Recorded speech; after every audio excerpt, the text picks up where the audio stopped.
Hello student. तो आज हम लोग 11th का पार्ट शुरू करेंगे। तो आप लोग 10th और 9th, ठीक है, उन सब में भी केमिस्ट्री का पार्ट पढ़े ही होंगे। यहाँ पे 11th का जो पोर्शन है वो 9th वाले पोर्शन से आपको बहुत ज्यादा मिलता हुआ दिखेगा। खास करके ये जो अभी हम लोग बेसिक पार्ट पढ़ने जा रहे हैं, तो हम आपको पहले कुछ बताना चाहेंगे कि यहाँ पे हमें पढ़ना कैसे कैसे है, ठीक है, और यहाँ पे केमिस्ट्री को कितने पार्ट में डिवाइड किया गया 11th के अंदर। तो 11th के अंदर पूरे केमिस्ट्री का जो पोर्शन है उसको हम लोग 3 पार्ट में डिवाइड किए हैं। पहला जो पार्ट है उसको हम लोग फिजिकल नाम देते हैं, दूसरा जो पार्ट है वो ऑर्गेनिक होगा, और तीसरा जो पार्ट है वो इनऑर्गेनिक होगा। तो अभी हम लोग जो पढ़ रहे हैं वो फिजिकल का पार्ट पढ़ रहे हैं, ठीक है। और फिजिकल का जो शुरुआत होता है वो मोल कंसेप्ट से होता है, जो पूरे फिजिकल के लिए इवन पूरे केमिस्ट्री में भी इसका यूज होता है। इसीलिए इसको हम लोग थोड़ा डिटेल से भी पढ़ते हैं, और चूंकि हम लोग का ये शुरुआती होता है इसीलिए इसमें बहुत सारा आपको दिक्कत भी आने वाला है। अब उस दिक्कत को आप कैसे रिमूव कर सकते हैं, इसके लिए हम आपको कुछ बात बोल रहे हैं जो आप पहले से थोड़ा सा उसको प्रिपेयर करें। और ये सारा बात आप 9th में भी पढ़ेंगे और कुछ 10th में भी पढ़ेंगे। ज्यादातर यहाँ का बात आप 9th में ही पढ़े थे, तो थोड़ा बहुत आप जाके बुक वगैरह देख सकते हैं। ऐसे एनसीईआरटी बुक में भी आप खोलेंगे शुरू के दौर में, तो शुरुआती में ये सब चीज लिखा हुआ भी है। हम इसको थोड़ा थोड़ा डिस्क्राइब करेंगे, और यहाँ पे हम सिर्फ आपको वो सारा चीज डिस्क्राइब कर रहे हैं पीछे क्लास वाला, जो हमें इस पार्टिकुलर चैप्टर में बहुत ज्यादा यूज आएंगे। अगर आपको ये सब टर्म समझ में नहीं आएगा तो आपको मोल कंसेप्ट समझने में बहुत ज्यादा दिक्कत होगा।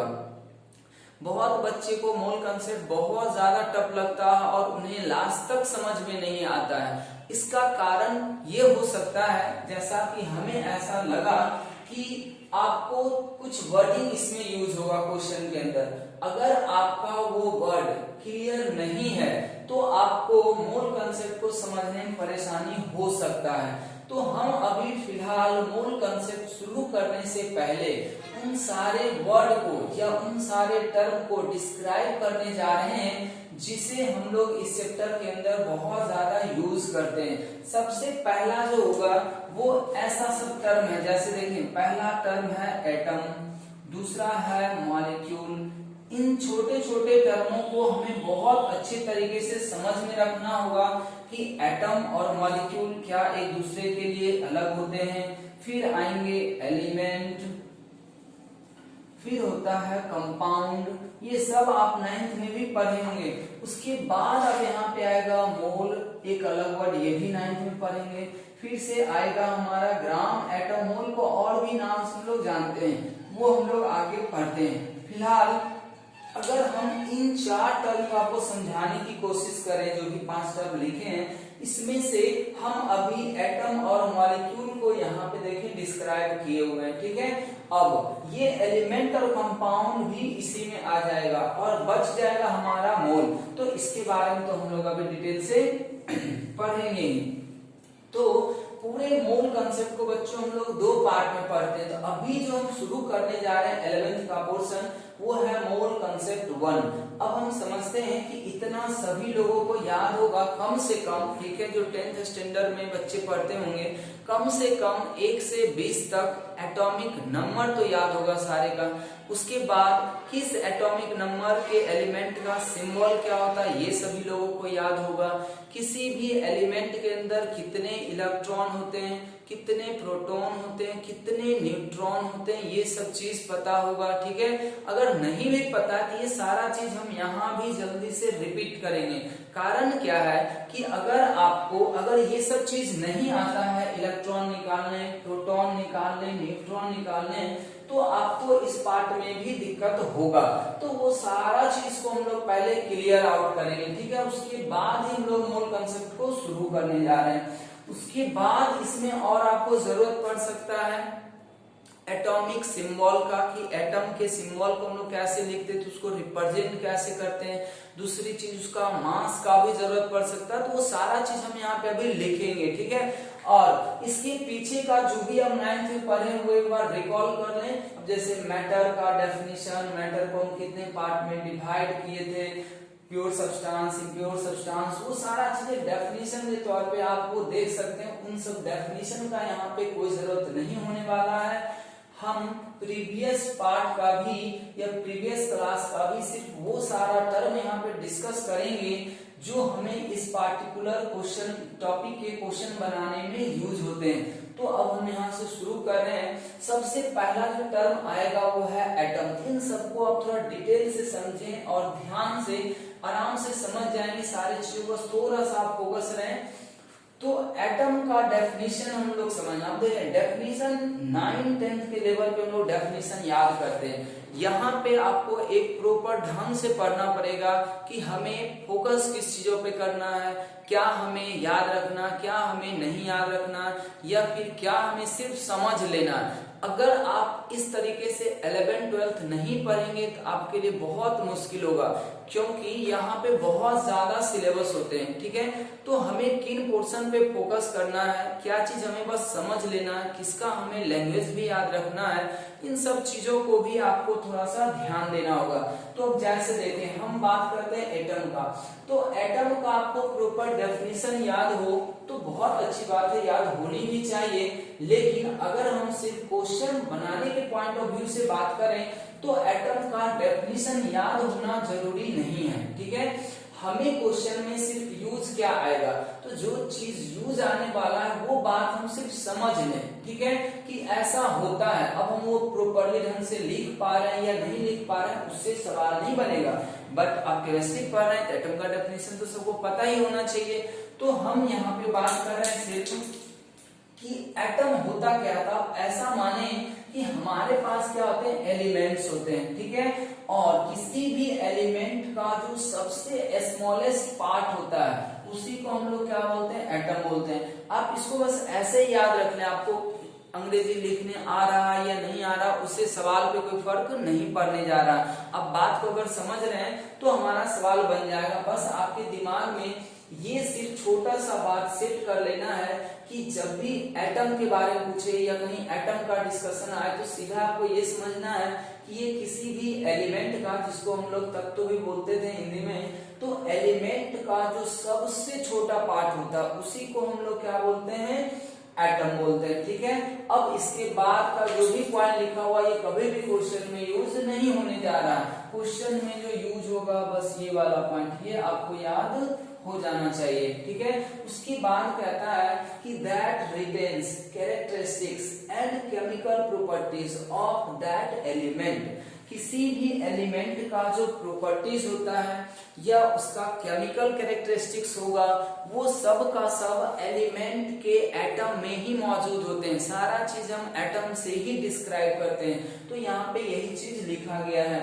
उसके बाद लिखता है क्या कि एटम का एग्जिस्टेंस फ्रीली हो भी सकता है या नहीं भी हो सकता। जैसे देखिए मैं एग्जांपल समझाने की कोशिश की, हम करें क्या, ऑक्सीजन सभी को पता होगा, तो वो ऐसे अगर लिखते थे ये एटम है, ऐसे लिखते तो मॉलिक्यूल होता। कहता क्या वो गैस जो है ना वो एसटीपी पे या 1 एटीएम प्रेशर पे स्टेबल नहीं होता है, लेकिन O2 गैस स्टेबल होता है। तो ये हम कह रहे हैं क्या कि ऑक्सीजन का जो एटम है वो फ्री एग्जिस्टेंस में नहीं होते हैं। ऑक्सीजन जो एलिमेंट है उसका एटम एग्जिस्ट नहीं करते हैं, ठीक है, लेकिन वो किस फॉर्म में रहेंगे, मॉलिक्यूल के फॉर्म में। अब जैसे देखिए इनर्ट गैस की बात करें, हीलियम, नियोन, आर्गन, ये सब जानते होंगे। तो जो इनर्ट गैस है ये भी एलिमेंट है, तो इस एलिमेंट का एटम फ्री स्टेट में एग्जिस्ट करता है। मेरा कहने का ये मतलब है कि ये जो हीलियम है तो हीलियम को आप ऐसे ही लिखते हैं, एक एटम के फॉर्म में लिखते हैं, इसमें He2, He4 ऐसे हम लोग नहीं लिखते हैं। नियोन है इसको हम लोग ऐसे ही लिखते हैं, मतलब ये सब एटम क्या फ्री एग्जिस्ट करते हैं। तो कुछ ऐसे एलिमेंट हैं जिनका एटम फ्रीली या इंडिपेंडेंट एग्जिस्टेंस में भी होते हैं, कुछ ऐसे भी एटम हैं जिनके ये एलिमेंट है जिनके एटम फ्री एग्जिस्टेंस में नहीं होते हैं। तो ज्यादातर एलिमेंट के एटम फ्री एक्जिस्टेंस में नहीं ही होते हैं, लेकिन होते भी हैं, जैसे ये सब आ रहे हैं, तो इसीलिए यहाँ पे दोनों बात लिखा गया है। तो हम समझते हैं एटम सभी लोगों को क्लियर हो गया होगा, और आपको बस याद यहाँ के बाद से जो जितना भी चीज बोले हैं उनमें से बस आपको एक पॉइंट पकड़ना है कि एलिमेंट का जो सबसे छोटा पार्ट होगा उसको हम लोग क्या बोलेंगे,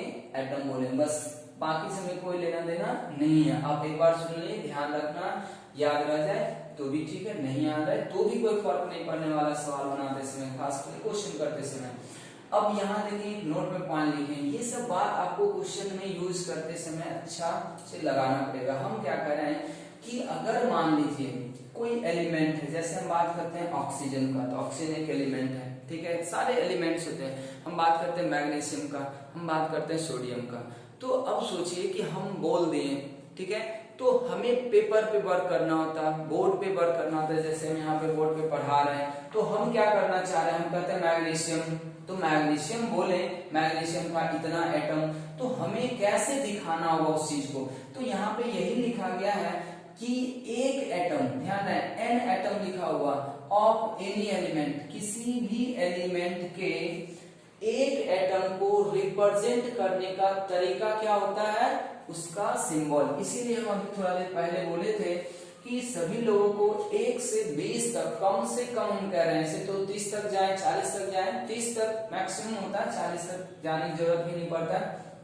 वो सब हम लोग आगे के चैप्टर में पढ़ते हैं, इनऑर्गेनिक में बहुत सारा चीज, पूरा पीरियोडिक टेबल ही याद करेंगे हम लोग। तो फिलहाल अभी 1 से 20 तक सभी लोगों को सिंबल याद भी होना चाहिए, और नहीं है तो आप याद करेंगे। तो सिंबल सबका अगर आपको याद आ गया हो तो आप समझ जाएं कि हम किसी भी एलिमेंट के एक एटम को रिप्रेजेंट कर सकते हैं अपने कॉपी के ऊपर या बोर्ड के ऊपर। जैसे मान लीजिए कि आपसे कोई कहता है कि एल्युमिनियम का एक एटम, तो आप सीधा एल्युमिनियम का सिंबल लिख दें, ठीक है।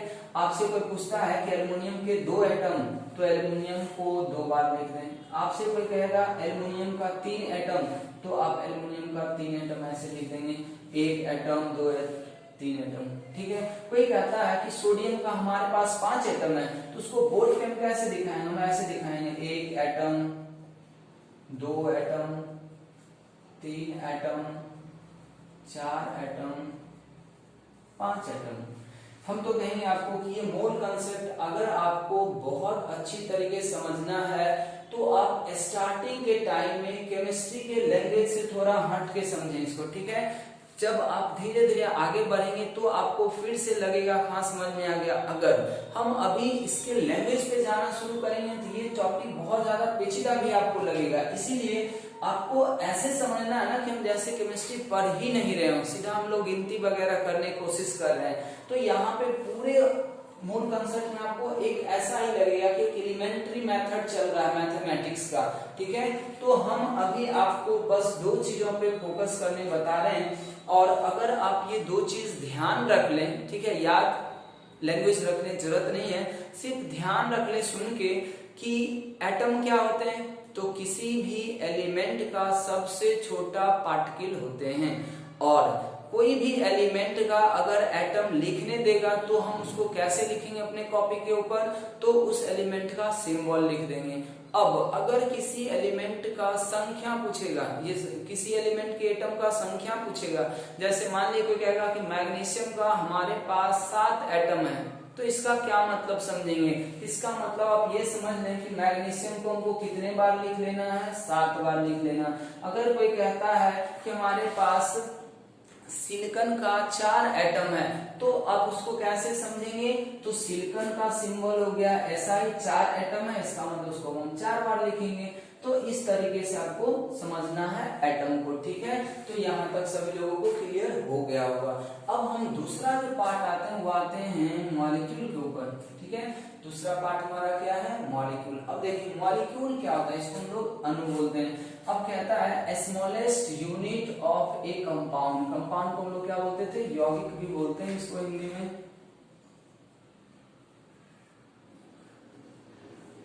हम देख लें हिंदी लिखना। अब देखिए कंपाउंड को हम लोग मान लीजिए यौगिक बोल रहे हैं, तो किसी किसी भी कंपाउंड का जो सबसे छोटा पार्टिकल होता है, सबसे स्मॉलेस्ट पार्टिकल होता है, ठीक है, उसी को हम लोग क्या बोलते हैं, मॉलिक्यूल बोलते हैं, ठीक है।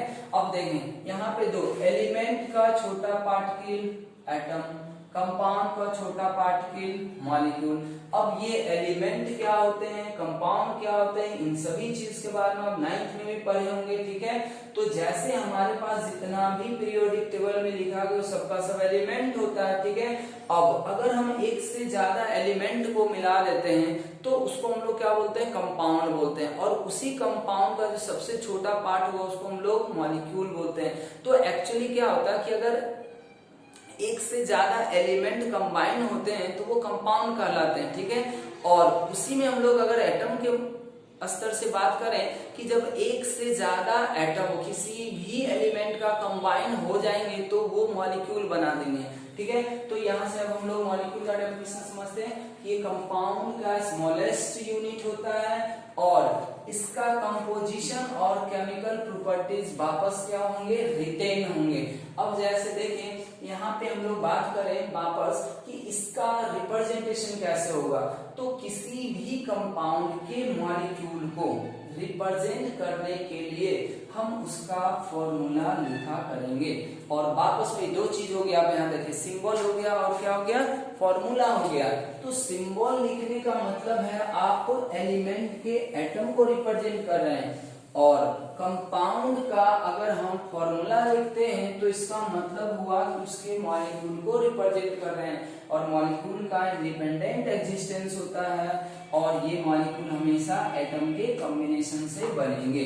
अब बात आता है कि क्या एटम का कॉम्बिनेशन किस किस तरीके का हो सकता है, ठीक है। तो एटम का जो कॉम्बिनेशन होगा वो किस किस तरीके का हो सकता है, तो ये डिपेंड करता है कितने एटम कंबाइन हो रहे हैं और किस तरह के एटम कंबाइन हो रहे हैं। तो उसको भी हम थोड़ा सा समझ लेते हैं कि मॉलिक्यूल का टाइप क्या होता है, ठीक है। ये सब हम छोटा छोटा चीज जल्दी जल्दी समझेंगे इसको, फिर हम लोग मोर कंसेप्ट शुरू करेंगे, क्वेश्चन वगैरह इसका कैसे कैसे बनाएंगे, कितने टाइप का सवाल इसके ऊपर आ सकता है। जैसे देखो बच्चों, हम अगर मॉलिक्यूल को थोड़ा सा और डिस्क्राइब करें, ठीक है, तो मॉलिक्यूल जो है ना वो दो पार्ट में डिवाइड किए जा सकते हैं। एक हो गया हमारा होमो एटॉमिक मॉलिक्यूल, दूसरा हो जाएगा हेट्रो एटॉमिक।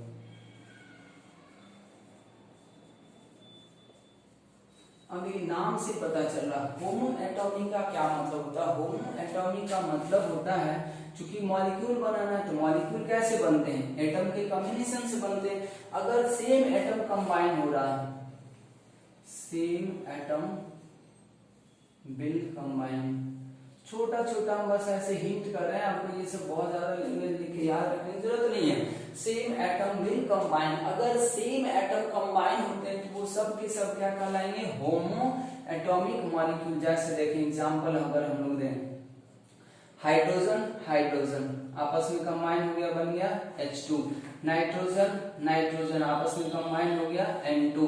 अगर मान लीजिए कोई कहता है फास्फोरस फास्फोरस तो P2 बनना चाहिए था, लेकिन ये क्या होता है P4 होता है। ये सब चीज हम लोग समझेंगे बाद में, अभी बस आपको ध्यान रखना होगा कि फास्फोरस का 4 एटम आपस में मिलता है, ठीक है, 2 एटम नहीं। अब ओजोन है O3 इसको बोलते हैं, O2 बोलते हैं, ठीक है। तो ये सब के सब क्या कहलाएंगे, होमो एटॉमिक मॉलिक्यूल।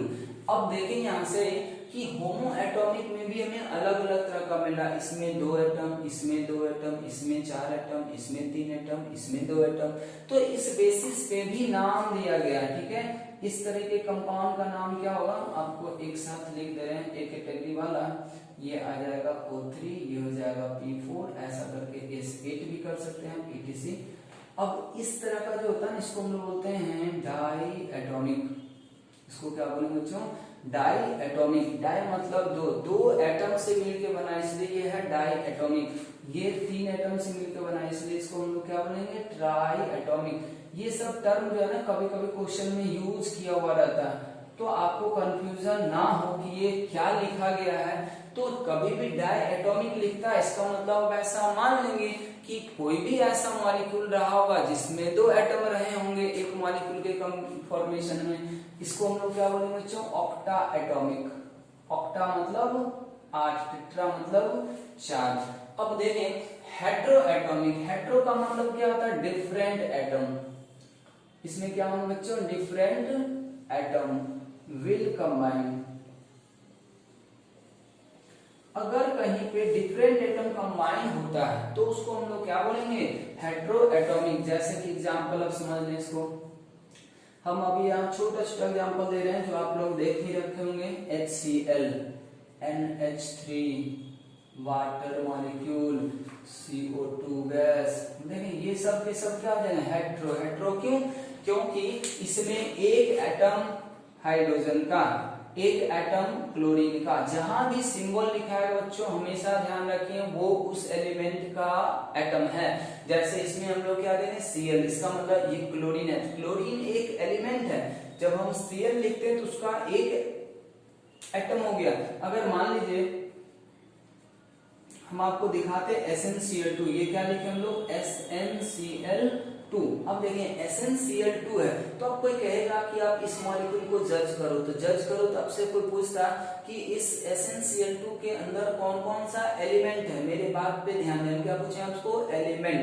तो एलिमेंट कौन है, Sn, टीन, और दूसरा एलिमेंट क्या, क्लोरीन। इसका मतलब इसमें एलिमेंट का नाम अगर देना होगा तो हम बोलेंगे टीन और क्लोरीन। अब कोई पूछेगा एलिमेंट अगर टीन है तो उसका कितना एटम है, तो हम देखेंगे उसके कितने सिंबल को यूज किया गया। Sn एक है, इसका मतलब एक एटम। यहाँ Cl2 दिया हुआ मतलब क्लोरीन के 2 एटम है।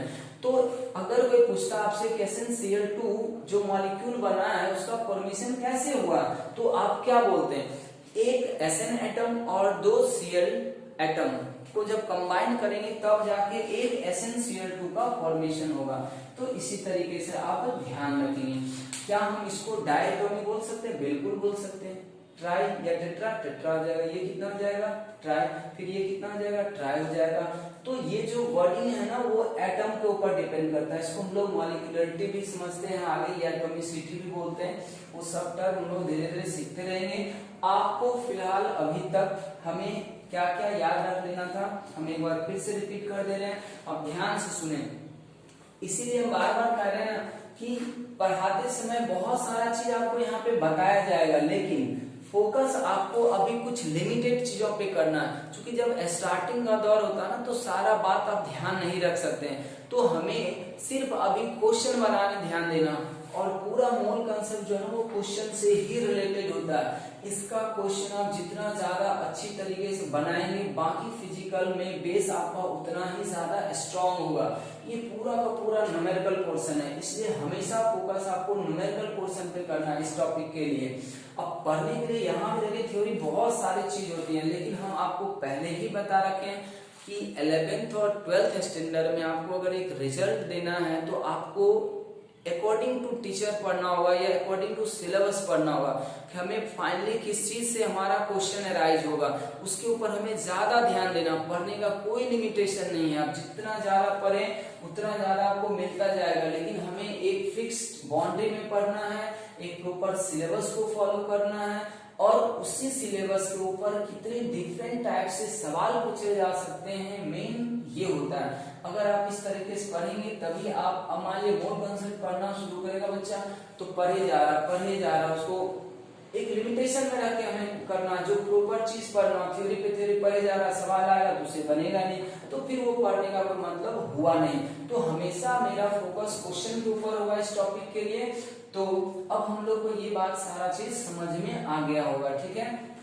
हम जल्दी से थोड़ा सा रिपीट कर दे रहे हैं। शॉर्टकट में अगर हम बात करें तो आप अभी बस हम जो बॉक्स में लिखने जा रहे हैं ना आप वही समझे, बाकी हम जो भी इतना देर बके हैं वो समझे व्यर्थ का ही बके हैं। अगर आप ये इतना समझ गए तो बाकी सबको कोई लेना देना नहीं होना चाहिए। सबसे पहला काम हम यहाँ पे ये ध्यान रखेंगे, एटम।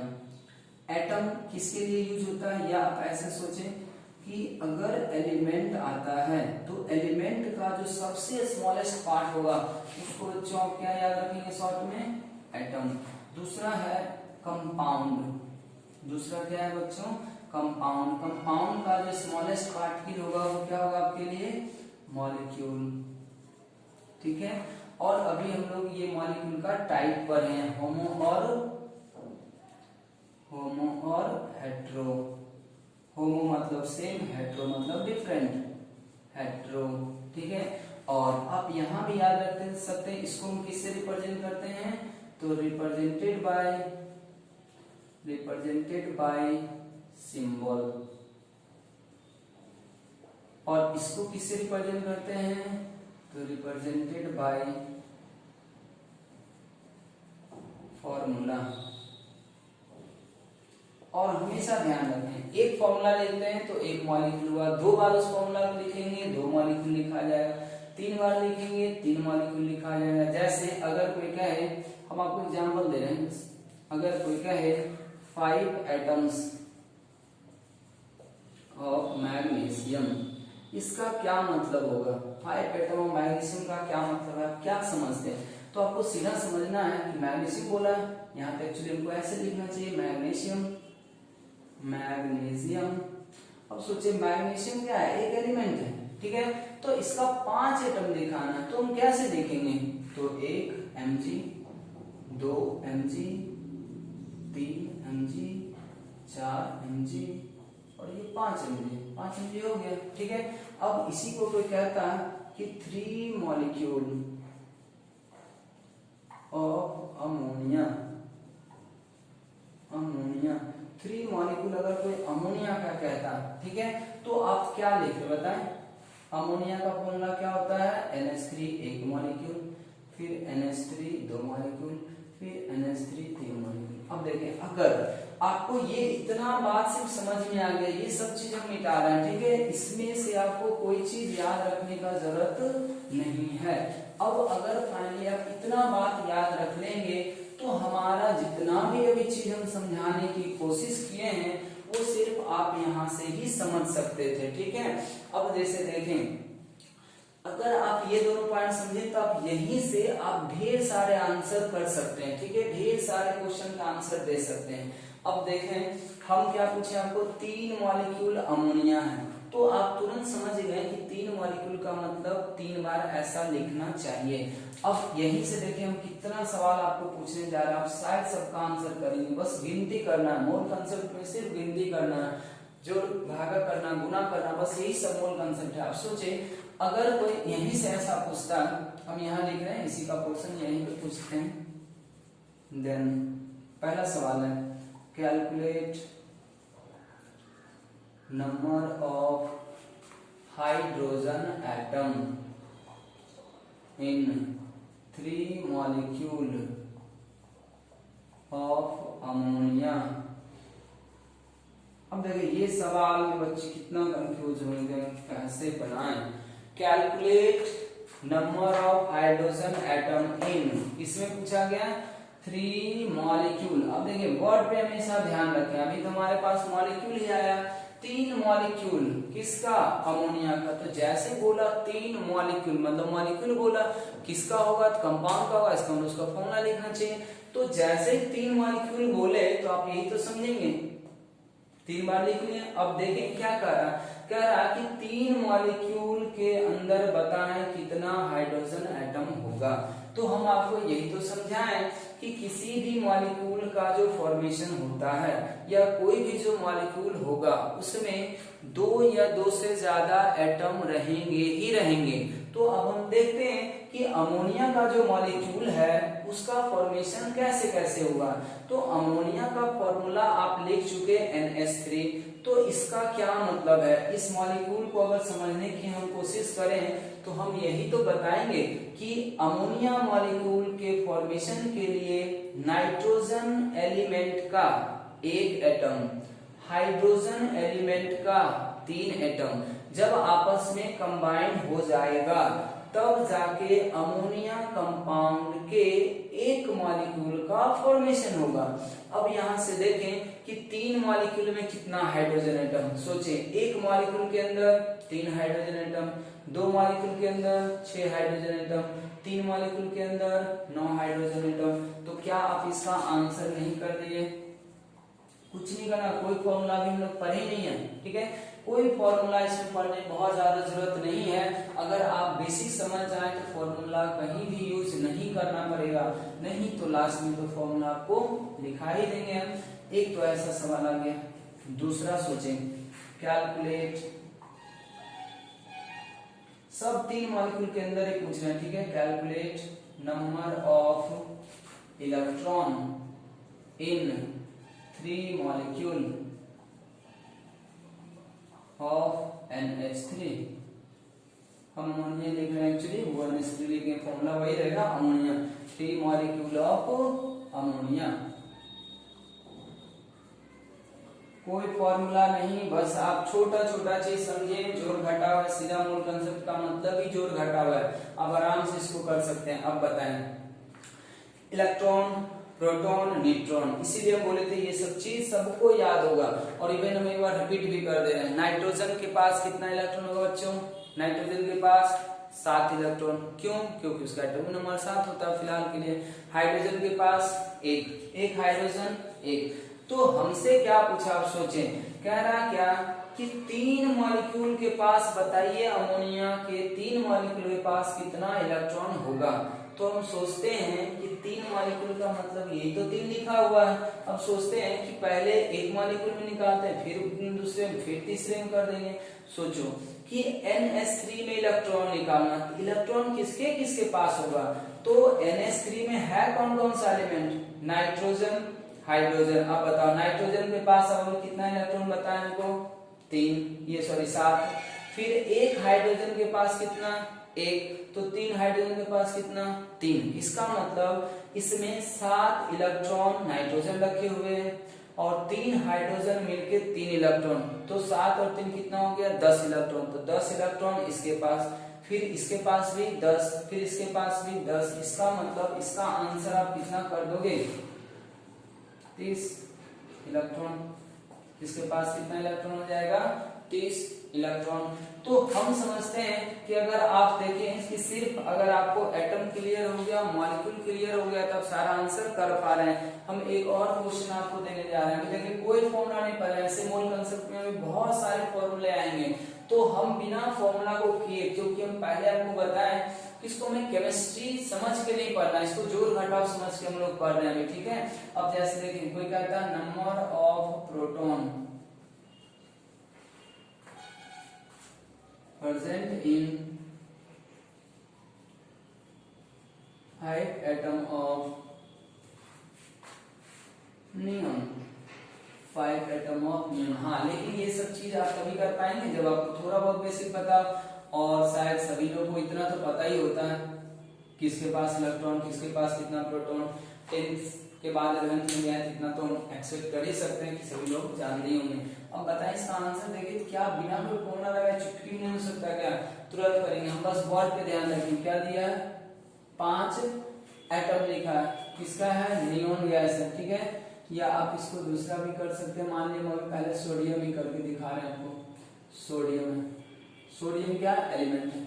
अब देखें एलिमेंट एटम दिया होता है, एटम को हम किससे दिखाएंगे? सिंबल से दिखाएंगे ना। कितना एटम लिया है? 5। तो हम पहले लिखते हैं 1 2 3 4। हम देखें आपको ऐसे लिख क्यों दिखा रहे हैं? इसलिए दिखा रहे हैं ताकि बार बार आपको हैबिट बन जाए कि 5 एटम का मतलब 5 बार सिंबल लिखना, 6 एटम का मतलब 6 बार सिंबल लिखना, 10 एटम का मतलब 10 बार सिंबल लिखना, 20 मॉलिक्यूल का मतलब 20 बार उसका सिंबल लिखना। समझ में आ रहा है? सारा चीज तो हम सिंबल से ही कैलकुलेट करते हैं ना। अब बताएं क्या आपको ये पता है क्या? अब देखिए सीधा सीधा आप जोड़ घटा हो गया, जो केमिस्ट्री नहीं भी पढ़ा हो 10 तक, वो भी आप आराम से सवाल सोच सकता है। इसको अगर कोई कह दे, बस उसको इतना इंफॉर्मेशन दे दे जो केमिस्ट्री नहीं पढ़ा हो कभी जिंदगी में, कि सोडियम के पास कितने इलेक्ट्रॉन थे? 11 इलेक्ट्रॉन, तो फिर वो बता देगा हिसाब करके, ठीक है। ये सीधा हिसाब लगाना आपको कि 5 एटम के पास कितना इलेक्ट्रॉन होगा। तो अब देखें किसी को अगर मालूम है कि एक सोडियम एटम के पास कितना इलेक्ट्रॉन? 11 इलेक्ट्रॉन, तो दूसरे के पास भी 11 ही होगा, तीसरे के पास भी 11 ही होगा, क्योंकि सब तो सोडियम एटम ही है। तो इतना इतना इतना देखें जोड़ देगा क्या इसको सब? 11 11 11 11 11, तो 11 गुना सीधा सीधा कितना कर दें? 5 इलेक्ट्रॉन, सॉरी प्रोटॉन पूछा, प्रोटॉन भी उतना ही रहेगा प्रोटॉन भी उतना ही रहेगा। तो बच्चों हम समझते हैं कि आप सभी लोगों को कम से कम एटम और मॉलिक्यूल समझ में आ गया होगा। ठीक है, अभी हम सवाल बहुत ज्यादा टफ नहीं कर रहे, अभी बस हमको समझाने की कोशिश कर रहे हैं कि हमें सवाल को करना कैसे कैसे है। तो एटम और मॉलिक्यूल समझना बहुत ही जरूरी है। अगर ये बात आपको क्लियर नहीं होगा कि मॉलिक्यूल किसके लिए डिफाइन होता है, एटम किसके लिए डिफाइन होता है, और एटम को कैसे लिखेंगे, मॉलिक्यूल को कैसे लिखेंगे, और जैसे हम मोल में डायरेक्ट कूदेंगे तो आप लोगों को फिर कंफ्यूजन होगा कि मोल क्या है, मॉलिक्यूल क्या है। इसीलिए अभी ये दो टर्म सबको क्लियर हो जाना चाहिए। एलिमेंट के लिए हम डिफाइन करते हैं एटम को, और एटम को अपने कॉपी के ऊपर उसके सिंबल से लिखेंगे। एलिमेंट का जो भी सिंबल होगा उसका सिंबल लिख देंगे तो वो एटम आ जाएगा। अब सोचिए कंपाउंड को हम लोग मॉलिक्यूल, ये मॉलिक्यूल कंपाउंड के लिए डिफाइन होगा, और मॉलिक्यूल को हम लोग रिप्रेजेंट करेंगे उस कंपाउंड के केमिकल फॉर्मूला से। और जितना मॉलिक्यूल होगा आपके पास, आप ऐसा मान लें कि हमारे पास उतना फॉर्मूला है, और एक फॉर्मूला में देख लें कि क्या क्या चीज कितना कितना है, तो जितना फॉर्मूला आपके पास है उसके अनुसार आप गुना कर देंगे तो आंसर आ जाएगा। मॉलिक्यूल को बच्चों दो टाइप से हम लोग डिवाइड किए थे, होमो और हेट्रो। होमो का मतलब सेम एटम, एक से ज्यादा जितना भी कंबाइन हो सकता है, अगर हो गया तो होमो एटॉमिक होगा। हेट्रो का मतलब डिफरेंट एटम, एक से ज्यादा एटम अगर डिफरेंट टाइप से कनेक्ट हो गया तो हेट्रो मॉलिक्यूल बना देगा। तो इतना तक सभी लोग समझ आ गया होगा, इसको जल्दी से नोट कर लें। एक क्वेश्चन हम इसमें दे रहे हैं, खुद से इसको ट्राई करें जल्दी से, बहुत आसान सवाल है ये भी। कह रहा कैलकुलेट, धीरे धीरे टॉपिक हमारा आगे बढ़ेगा, लेकिन सब छोटी छोटी चीजों को आपको क्लियर करते जाना होगा, तभी आप इस टॉपिक में टिक पाएंगे सही ढंग से, नहीं तो फिर आपको दिक्कत आना शुरू हो जाएगा। कैलकुलेट नंबर ऑफ ऑक्सीजन पहला, कॉमा पोटेशियम के लिखे हुए, and chromium atom, chromium atom in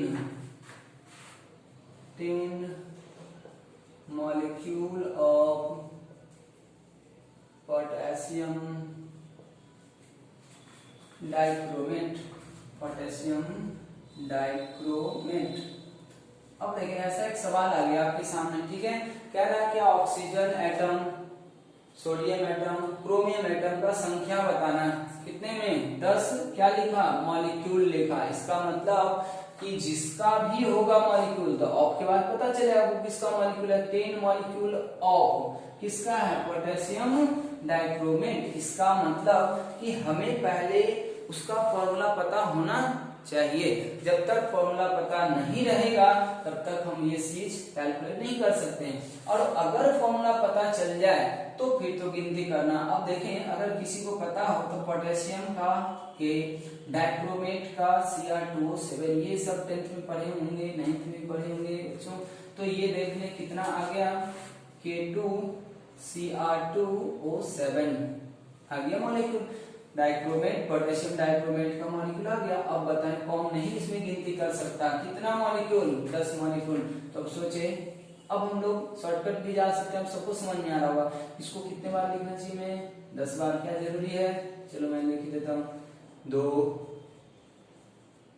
3 4, बहुत ज्यादा हो रहा, 5, मतलब ऐसे ऐसे करके करना चाहिए 10 बार।